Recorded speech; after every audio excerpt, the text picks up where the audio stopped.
আজকে বানালাম গাঠি কচু চিংড়ি মাছ দিয়ে। এই গাঠি কচুকে অনেকে কিন্তু কচুরমুখীও বলে। ছোটবেলায় জানো তো এই কচু শাক সবজি এগুলো কিচ্ছু খেতে ভালো লাগতো না। মা বাপি তখন জোর করে খাওয়াতো, আর বাপি বলতো এখন খাচ্ছিস না তো দেখবি বড় হয়ে এগুলোই খাবি।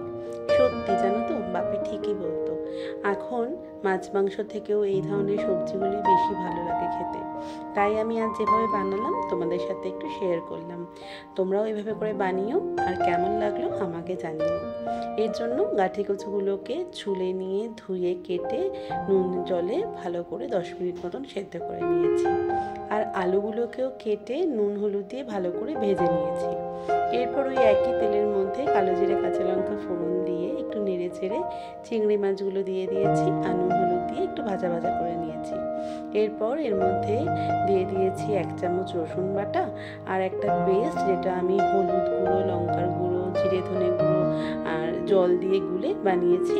সেই পেস্টটা এর মধ্যে দিয়ে দিয়েছি, আর একটু মশলাটা কষিয়ে নিয়ে সেদ্ধ করে রাখা কচুগুলো দিয়ে দিয়েছি, আর দিয়ে দিয়েছি ভেজে রাখা আলুগুলো।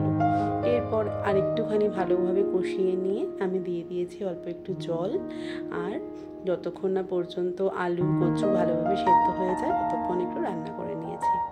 এরপর যখন আলু কচু সব ভালোভাবে সেদ্ধ হয়ে গেছে তখন উপর থেকে স্বাদ মতন চিনি আর একটু ধনেপাতা কুচি ছড়িয়ে দিয়েছি। ব্যাস রেডি হয়ে গেছে আমাদের গাঠি কচুর তরকারি। এই তরকারিটা জানো তো ভাত দিয়ে রুটি দিয়ে খেতে ভীষণ ভালো লাগে।